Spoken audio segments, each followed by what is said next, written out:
Certaines femmes pensent pouvoir tuer en toute impunité. Une épouse malheureuse profite d'un adolescent et lui confie une mission macabre. Si elle l'avait vraiment aimé, elle ne lui aurait jamais demandé de commettre un acte aussi ignoble. Que Dieu me pardonne. Quelle barbe! Une chanteuse de cabaret voit son mariage s'effondrer, mais renoue avec la célébrité grâce au meurtre. Pour elle, ce n'était qu'un moyen de survivre. Et une professionnelle de l'immobilier Jolie maison. a de grands projets pour son nouveau mari. Merci d'être venu. C'est la goutte d'eau qui fait déborder le vase. C'est ce qui lui a fait perdre le contrôle. Ces femmes fatales pensaient pouvoir commettre l'irréparable et s'en tirer. Elles se croyaient capables de tromper la police grâce à leur plan machiavélique.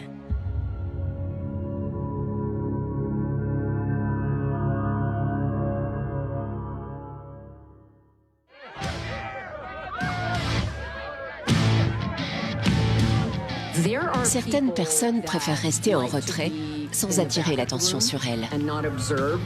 Pam n'en faisait clairement pas partie. Elle voulait absolument être au centre de l'attention. En 1987, Pamela Warras, étudiante à l'Université de Floride, sait ce qu'elle veut. Et Greg Smart, 22 ans, a tout pour lui plaire. Comme beaucoup de jeunes femmes dans les années 80, elle adorait le heavy metal. C'était à la mode. Greg avait les cheveux longs et bouclés. On aurait dit qu'il faisait partie d'un groupe de métal. Et Pam adorait ça. T'écoutes quoi comme groupe? Van Halen, Motley Crue. Trop cool! L'étudiante est sûre d'elle et ambitieuse. Des nouvelles dans le coin? Je suis étudiante en journalisme à l'Université de Floride. Elle a 19 ans et Greg tombe sous son charme. Elle était belle, intelligente. Et tout le monde s'accorde à dire qu'elle était aussi très sociable. Elle avait tout pour elle. Je serai la prochaine Oprah. Elle écoute du métal? Moi, oui. Pam était une étudiante brillante. J'adore cette chanson. Trop bien. Elle voulait devenir présentatrice télé et elle était bien partie pour réaliser son rêve.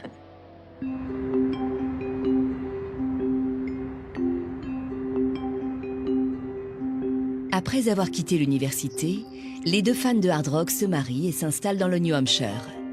Une nouvelle phase de leur vie commence. Pam était responsable du pôle média de plusieurs établissements scolaires et Greg travaillait dans une compagnie d'assurance. Ils ont acheté un appartement. Tout allait bien pour eux. T'en penses quoi? Mais l'un des deux n'accepte pas ce passage à l'âge adulte. Je préfère ton côté sauvage. Ça rapporte moins que les assurances. Greg n'était plus l'étudiant insouciant et fêtard qu'il avait été. Il s'était rangé. Il s'était coupé les cheveux et travaillait en costume. Quand je serai à la télé, on sera riche. C'est ça, t'as raison.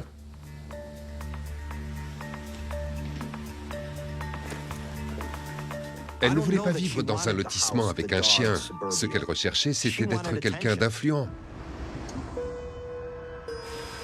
En attendant un poste à la télévision, Pam flatte son ego en travaillant dans un lycée.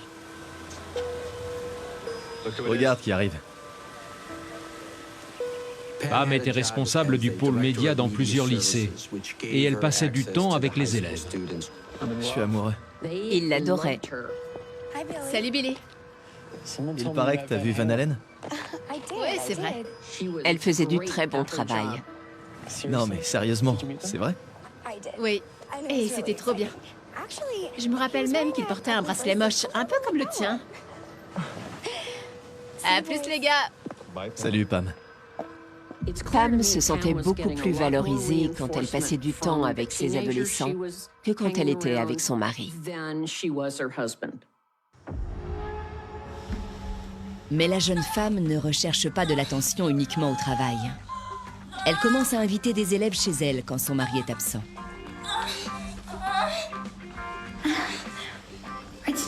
T'as coincé. C'était un peu comme la tante avec qui on passe du temps à s'éclater. En plus sexy. Cecilia, tu peux sortir Alan, s'il te plaît? Bien sûr. Mais passer uniquement du temps avec eux ne lui suffit pas. Je reviens. Elle décide de séduire le jeune Billy Flynn, âgé de seulement 15 ans. Physiquement, il ressemblait à Greg quand il était plus jeune. Il avait les cheveux longs et écoutait du heavy metal.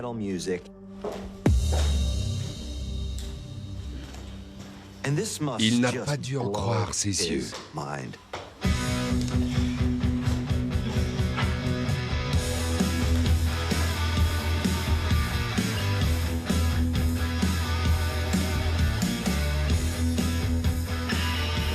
Allez, toi aussi.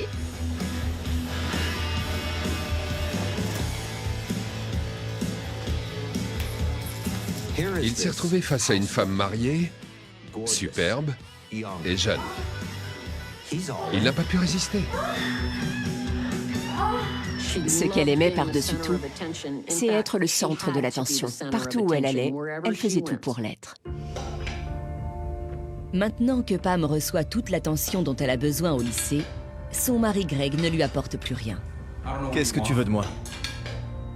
La plus grande erreur de Greg, c'était de s'être coupé les cheveux, d'avoir trouvé un emploi et travaillé dur pour réussir sa vie. Je veux qu'on divorce. Elle n'en pouvait plus de cette vie monotone. Elle détestait cette routine. Elle ne voulait pas être une femme comme les autres dans un quartier où tout le monde fait la même chose. Elle n'était pas satisfaite, elle en voulait plus.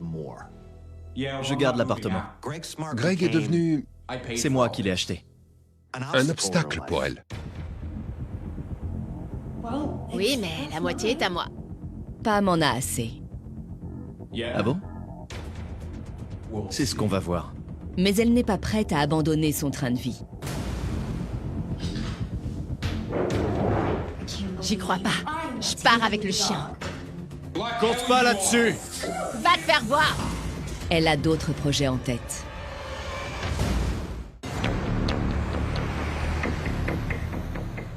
Dans le New Hampshire, Pam Smart a élaboré un plan pour se débarrasser de son mari et mener la belle vie. Vous n'aurez qu'une seule chance. Ne faites pas tout foirer. Billy Flynn, Vance J.R. Latimi, Pete Rendall et Raymond Fowler sont ses apprentis meurtriers. Attendez que Greg rentre. Billy, son amant âgé de 15 ans, est le chef de la bande. Billy a été manipulé. Il pensait qu'il perdrait Pam s'il ne lui obéissait pas. Prenez ce que vous voulez. Faites croire à un cambriolage qui a dégénéré. Voilà pourquoi tu portes toutes tes bagues. Ouais, celle-là, j'y tiens. Ils avaient 15 ans et elle avait 8 ans de plus qu'eux. Elle avait suffisamment d'expérience pour savoir comment les manipuler. Où est le flingue? Le pistolet des garçons appartenait au père de Vance. Il lui avait volé ou emprunté, entre guillemets, pour la soirée. Bien. Bref, je dois y aller. Ratez pas votre coup. Ces ados n'étaient que des pions dans son petit jeu morbide.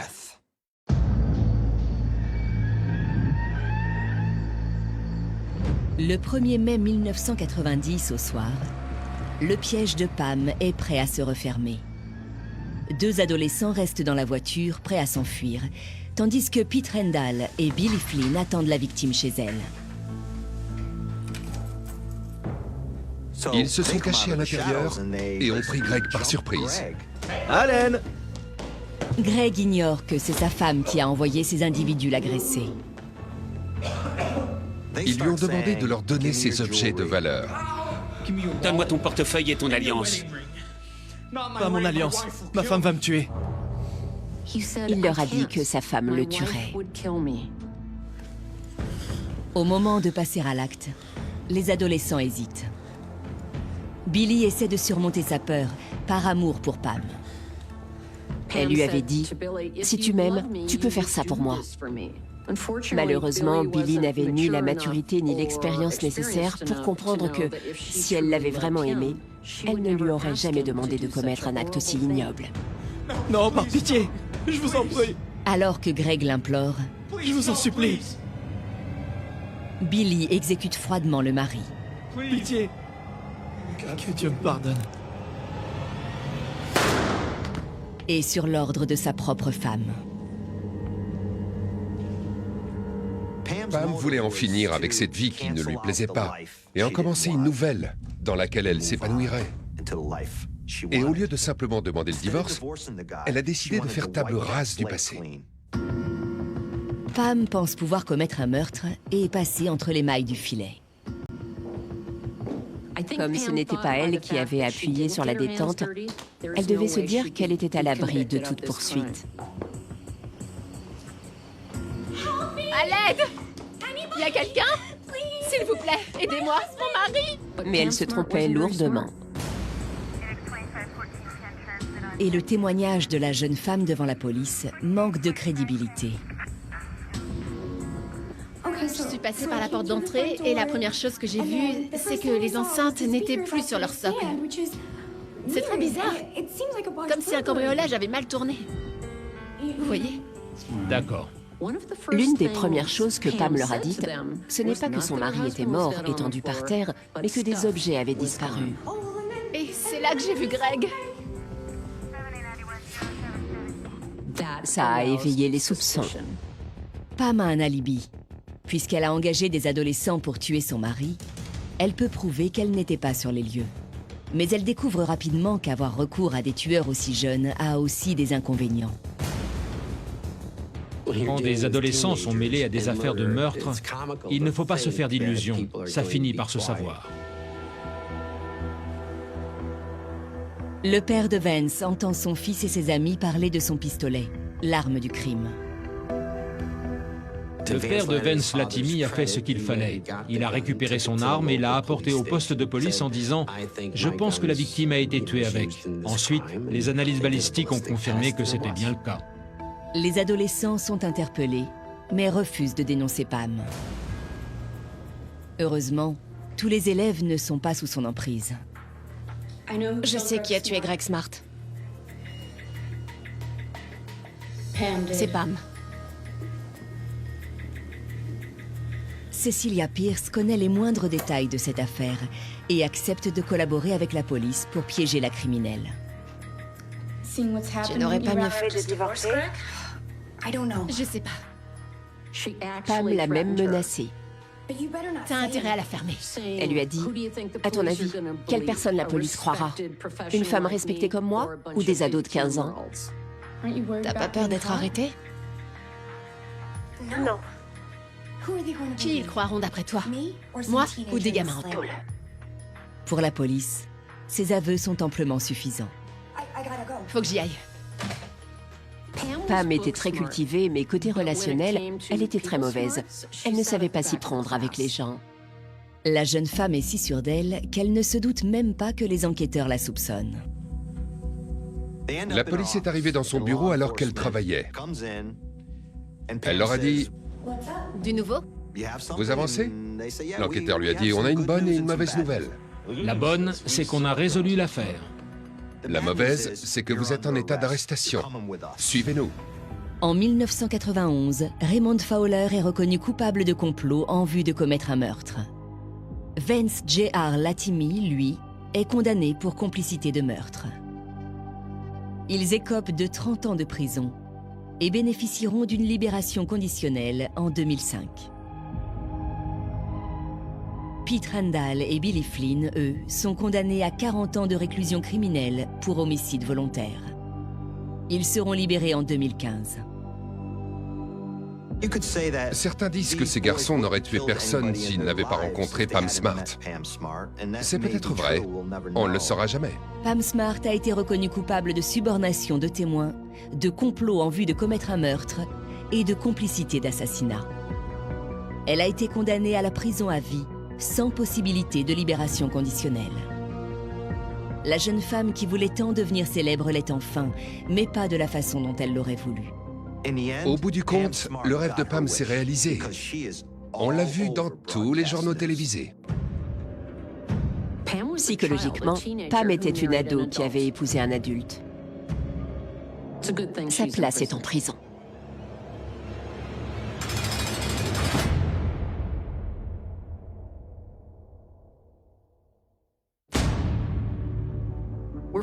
Les personnes riches et séduisantes qui commettent des meurtres nous fascinent.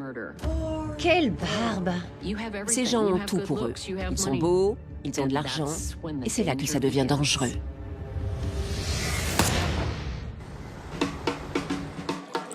En 1918, Chicago est une ville qui fait rêver. Et Belva Gaertner a l'habitude d'être sur le devant de la scène. Belva était l'incarnation des années folles. C'était une chanteuse de cabaret avec une personnalité exubérante. Elle aimait que tous les regards soient tournés vers elle, sur scène et en privé.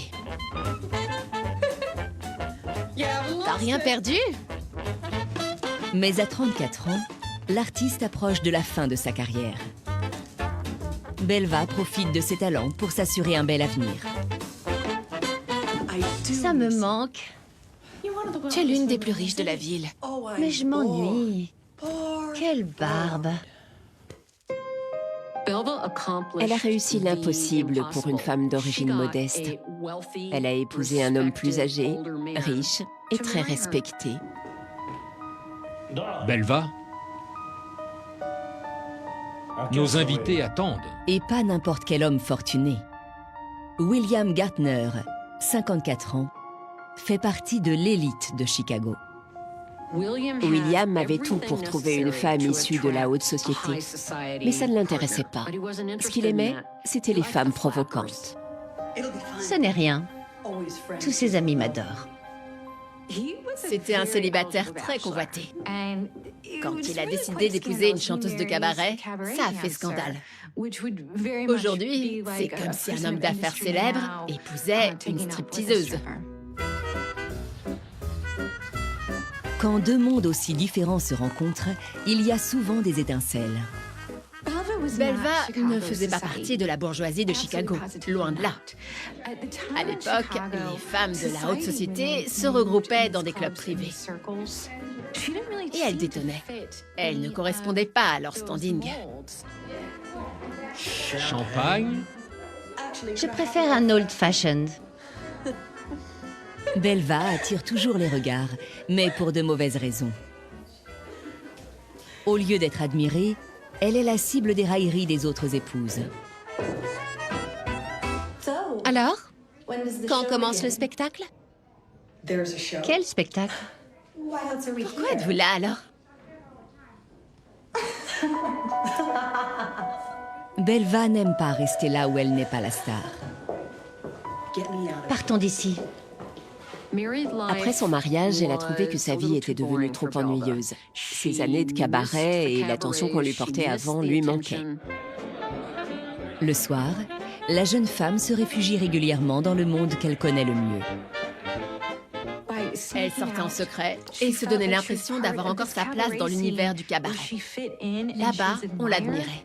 Ça n'avait rien à voir avec la bourgeoisie guindée de Chicago qui la méprisait et au sein de laquelle elle n'avait pas sa place. Belva finit par sortir tous les soirs et ne rentre que très tard dans la nuit. William, lui, mène une vie d'homme d'affaires et travaille la journée. Belva, ça ne peut plus durer. Tu as encore bu. Viens t'amuser avec moi pour une fois.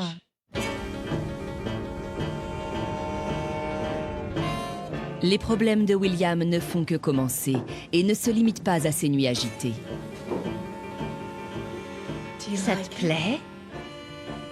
Comment tu me trouves? Elle a commencé à séduire des hommes plus jeunes qu'elle. Ils avaient des dizaines d'années de moins que son mari.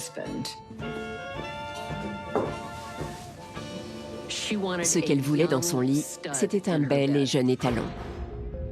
William est peut-être épris de sa femme, mais il n'est pas dupe pour autant. Il a engagé un détective privé pour la suivre. William, tu voulais te joindre à nous? Mes avocats te contacteront. Belva ne s'était clairement pas mariée par amour. Pour elle, ce n'était qu'un moyen de survivre. Si elle se sépare de son mari, elle risque de perdre sa sécurité financière. Mais au moins, ce scandale la pousse à nouveau sous le feu des projecteurs. Prends mon meilleur profil. Avec l'argent qu'elle récupère à la suite du divorce, Belva s'achète une nouvelle voiture. C'est à cette occasion qu'elle fait la connaissance de Walter Lowe, 29 ans, vendeur automobile. Je la prends. Très bon choix, Madame Gartner. Mademoiselle, je suis divorcée. Vous ne le saviez pas? Si. Quand Belva a rencontré Walter, elle s'est reconnue en lui. Ils étaient pareils. Si on signait les papiers à l'étage, histoire de fêter ça? Ils fréquentaient tous les deux les bars clandestins. Ils aimaient le gin, danser et prendre du bon temps.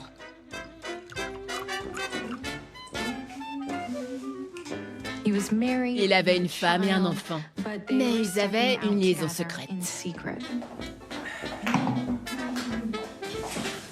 Ouais. Belva. Belva. Vas-y, danse. Avec un jeune homme à ses côtés, Belva obtient enfin ce qu'elle cherchait. Elle est désormais l'objet d'une adoration sans limite. Walter était bien plus jeune. Il avait 10 ans de moins qu'elle. Elle l'a peut-être choisi en sachant qu'elle pourrait le manipuler. Elle n'hésitait pas à le menacer pour le contrôler. Quand ça tourne mal, ça commence souvent par des menaces.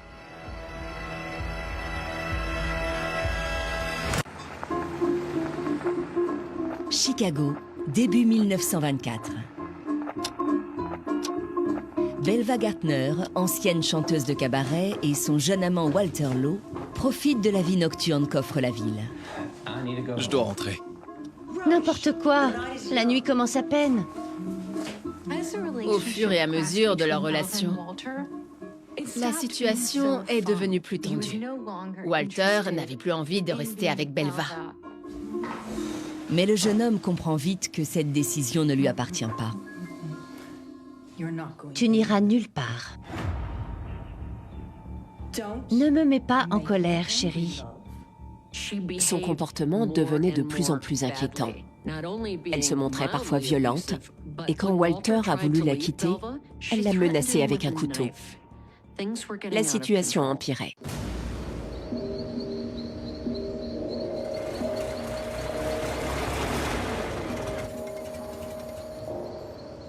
Je devrais rentrer. Frida m'attend. Quoi? Ne dis pas n'importe quoi. Walter est convaincu que ses jours sont comptés. Cet homme était tellement convaincu que Belva en voulait à sa vie qu'il a augmenté le montant de son assurance vie. C'est mauvais signe. Belva, ce n'est plus possible. C'est fini, tu comprends? Le 12 mars 1924, Walter met fin à leur relation. Il l'a ramenée chez elle. À l'origine, il voulait la laisser là et repartir à pied. Mais il se fait manipuler par sa maîtresse une dernière fois. Très bien, mais attends. J'ai une surprise pour toi.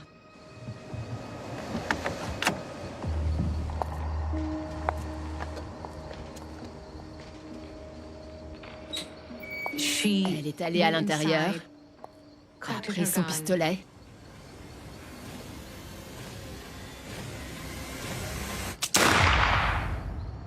et lui a tiré une balle dans la tête.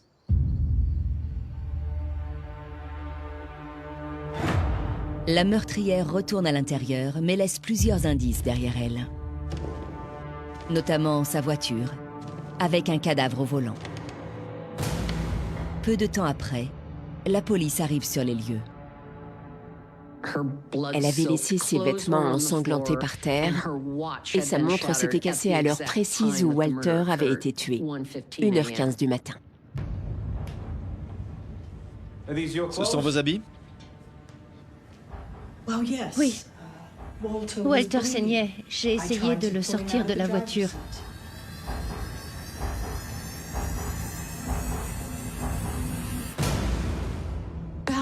La défense de Belva était ridicule. Dès le début, elle semblait très énervée par les soupçons que la police portait sur elle. C'était un peu comme si elle avait voulu que les agents nettoient la scène de crime et ne la dérangent pas plus que ça. Comment le coup est parti? Je ne me rappelle pas. Vous savez, quand on mélange le gin et les armes, ça peut entraîner un beau gâchis. Un homme venait de mourir. Et tout ce qu'elle a trouvé à dire, c'est « ça peut entraîner un beau gâchis ».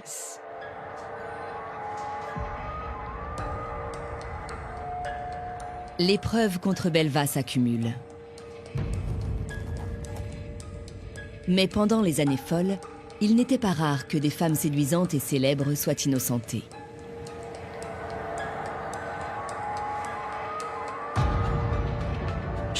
Chicago était fasciné par les femmes tueuses. Très souvent, ces criminels étaient acquittés à la fin du procès, surtout si elles étaient très belles. En 1924, le procès pour meurtre de Belva Gaertner passionne toute la ville. Il ne faut pas oublier que Belva voulait surtout être admirée. Une fois de plus, elle cherche à captiver son public, le jury, composé exclusivement d'hommes. Et ce n'est pas compliqué, elle explique simplement ne se souvenir de rien. Elle savait parfaitement comment manipuler le jury. Belva, un mot sur votre acquittement. Belva, par ici. Une déclaration pour la presse. Je suis très heureuse. Belva est non seulement acquittée, mais elle retrouve directement une vie luxueuse aux côtés de son ex-mari, William Gaertner. Pour elle, c'était des vacances bien méritées après toute cette affaire qui l'avait épuisée. Belva Gaertner était avide de célébrité et la gloire qu'elle a connue autrefois ne lui suffisait pas. C'était une excellente manipulatrice. Elle se servait des autres pour mener sa vie comme elle l'entendait. Elle a réussi à échapper à la prison grâce à son numéro de charme et a même fini par devenir une star pour l'éternité. Belva a inspiré le personnage de Velma Kelly dans la comédie musicale Chicago.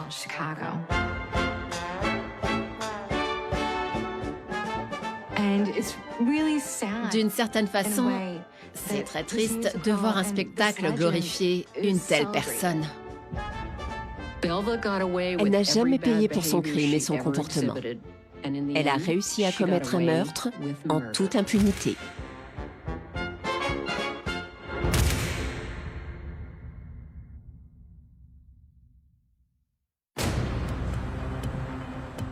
Certaines femmes se marient pour l'argent. Jolie maison. Et c'est suffisant. Mais d'autres Regarde-les, bon sang! ne seront jamais satisfaites.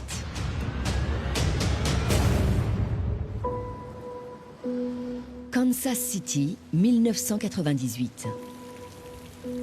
Ed Patton, 46 ans, est un agent immobilier réputé. J'en ai bien besoin. Jamais vu une conférence aussi barbante. Ed était issu d'une famille influente.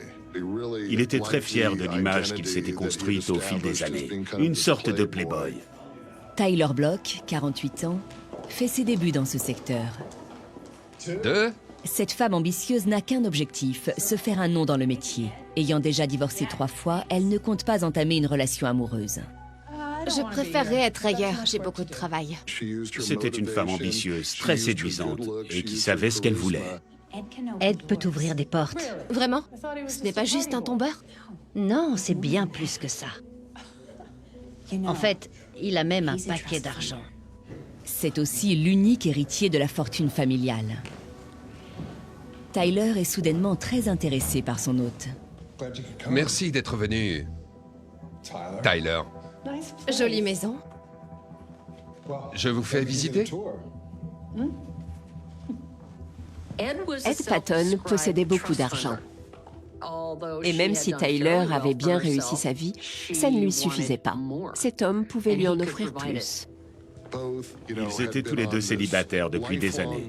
Ça les a rapprochés. C'est magnifique. Sarah m'a dit que vous aviez quelques idées à proposer.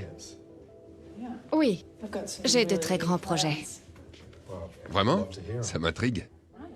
On pourrait peut-être déjeuner ensemble et en discuter. Avec plaisir. Et quand ils se sont rencontrés, c'était un peu comme s'ils avaient tous les deux trouvé leur âme sœur. Peu de temps après ce coup de foudre, le couple se marie. Ed et Tyler s'associent et rachètent des maisons pour les rénover et les revendre. Pendant les premiers mois de leur relation, Tyler avait l'air épanoui.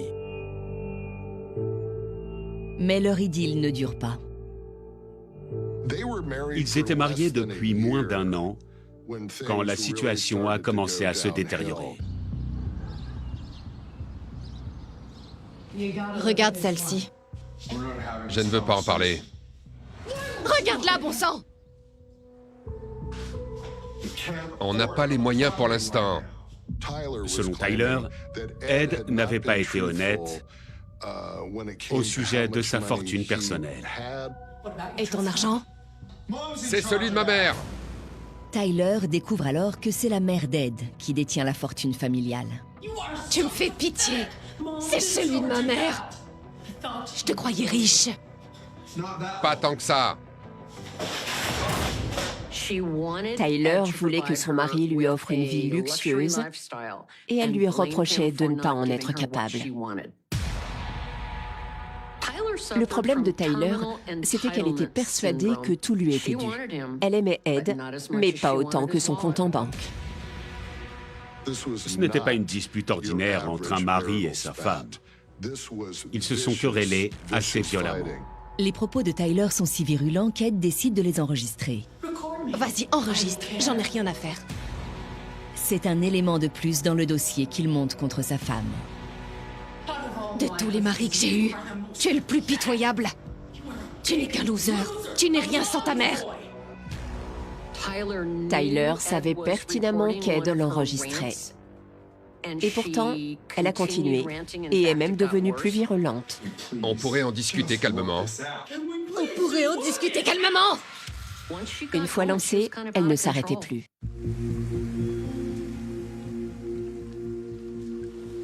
C'est horrible, je ne peux rien faire. À ce point? Ouais. En janvier 2001, leur mariage ne tient plus qu'à un fil. Elle pète les plombs.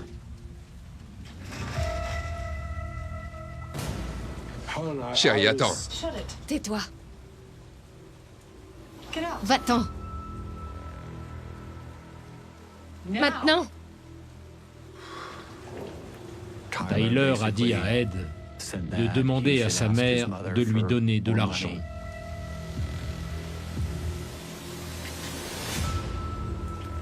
T'as appelé ta mère? Je ne peux pas. Très bien. Pour Tyler, c'en est trop. Je te quitte. Chérie, s'il te plaît. Tyler considérait qu'elle n'avait plus rien à faire avec lui. Elle est partie s'installer dans une des propriétés qu'ils avaient mises en location. Allô? C'est Tyler de l'agence immobilière. Il lui a dit de prendre ce qu'elle voulait et elle ne s'en est pas privée. Il me faut des déménageurs. Le plus vite possible. Elle a fait appel à une société de déménagement et est partie avec tous les meubles, à l'exception de ceux de la chambre et du bureau de Ed. Les gens changent avec le temps. Quand on atteint la quarantaine, on porte un autre regard sur la vie. On se rend compte qu'on n'a plus beaucoup de temps pour réaliser nos rêves et qu'il faut agir. Ed n'avait aucune chance. Il n'a jamais vu venir ce qui lui est arrivé.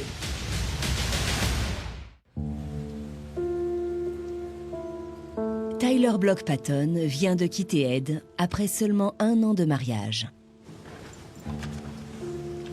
2 semaines plus tard, la distance semble l'avoir apaisé.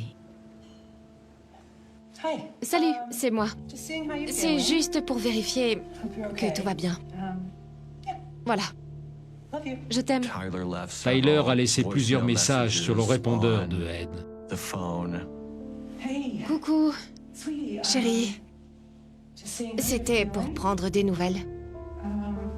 J'espère que ça va. Je t'aime. Elle voulait s'assurer qu'il allait bien. Au total, elle en a laissé 9. Mais Ed n'a jamais pu entendre ces messages. 2 jours plus tôt, le 14 janvier 2001, Tyler lui a rendu visite pour la dernière fois. Tyler s'est rendu dans leur ancienne maison où Ed dormait seul. Elle est entrée discrètement par la porte, une planche en bois à la main.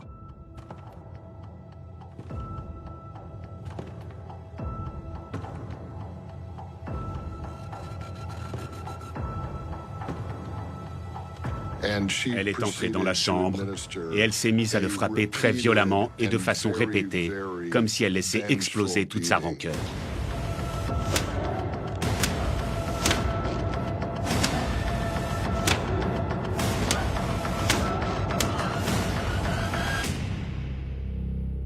Elle lui a asséné entre 6 et 12 coups au visage. Elle a commis ce meurtre parce qu'elle lui en voulait à mort. Elle avait la rage contre lui.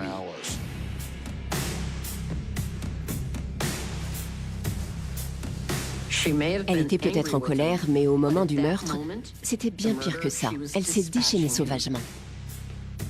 La meurtrière décide de faire croire à un cambriolage qui aurait mal tourné.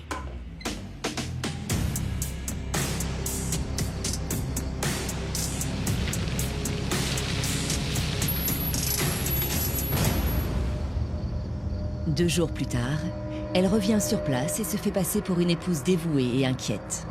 Allô? Quelqu'un s'est introduit chez moi.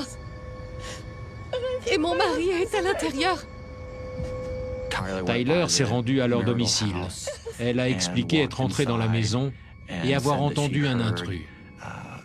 Elle est ressortie et a appelé la police pour lui demander d'envoyer une patrouille sur place.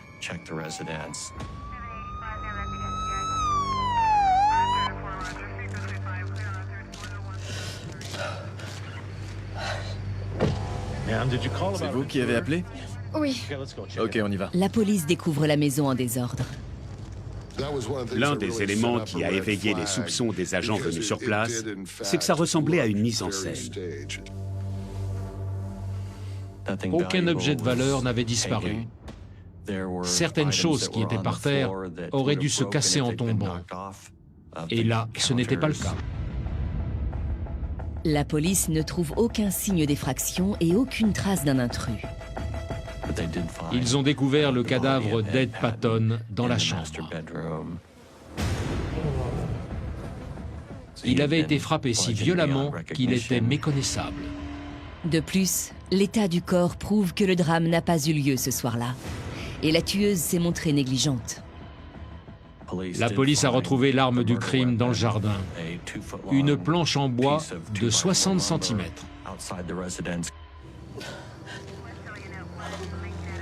Tyler s'en tient à son rôle de veuve éplorée.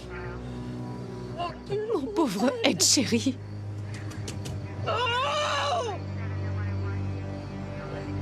Elle faisait tout pour paraître très affectée. Elle exagérait même un peu trop. Elle savait jouer la comédie, en tout cas. Elle accepte même d'aider la police dans son enquête. Messieurs, C'était une question de fierté pour elle. Elle n'aurait jamais pensé qu'il pourrait la suspecter. Elle jouait sur son image de blonde très séduisante pour qu'on la croie incapable de commettre un tel crime. Ed et vous étiez donc très amoureux? C'était l'homme de ma vie. Mais les messages vocaux attentionnés laissés par Tyler sur le répondeur de son mari ne sont pas les seuls enregistrements retrouvés par les enquêteurs. Tu me fais pitié. C'est celui de ma mère. Enregistre, j'en ai rien à faire. La police a retrouvé un dictaphone dans la maison de la victime. On pouvait y entendre une dispute. On peut en discuter calmement. Ed l'avait enregistré environ 2 semaines plus tôt. De tous les maris que j'ai eus, tu es le plus pitoyable. Tu n'es qu'un loser. Tu n'es rien sans ta mère. Leur vie n'était pas aussi rose qu'elle voulait le faire croire. C'est de l'amour, ça? On n'était pas sérieux. Ça l'a totalement déstabilisée. Sans compter que l'enquête apporte d'autres preuves accablantes. Même si la police n'avait pas découvert tous les enregistrements, de toute façon, ils avaient l'arme du crime. Dessus, il y avait bien évidemment l'ADN d'Ed. Oui, et? On a retrouvé votre ADN ici. Ça ne prouve rien. Et on a retrouvé de la peau de Tyler à l'autre extrémité de la planche. J'ai déjà dû la toucher. C'est ridicule. Levez-vous, les mains dans le dos. D'accord, mais vous faites erreur. C'est cette preuve-là, grâce aux analyses génétiques, qui a permis de résoudre cette affaire. En 2002, Tyler Block Patton est reconnue coupable d'homicide volontaire avec préméditation. Elle est condamnée à une peine de prison à vie, assortie d'une période de sûreté de 25 ans. Elle estimait que la vie avait été injuste envers elle. Et quand elle a découvert qu'Ed Patton n'avait pas autant d'argent qu'il lui avait dit, ça a été la goutte d'eau qui a fait déborder le vase. C'est ce qui lui a fait perdre le contrôle. Tyler Patton a passé sa vie à rechercher l'amour et la richesse. Et cette femme vénale était trop aveuglée par sa cupidité pour voir qu'elle les avait trouvés.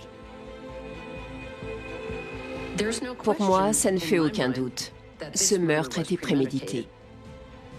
Et quand la police a découvert la vérité, il n'y avait plus qu'une seule solution pour Tyler, la prison.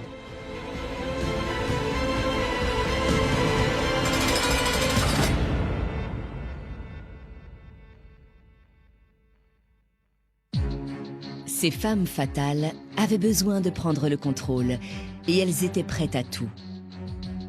Les plans de Pamela Smart ont été révélés par les élèves qu'elle avait manipulés. Belva Gartner a tué son amant car il voulait la quitter. Et Tyler Block Patton a décrété que son mari n'était pas assez riche pour rester en vie.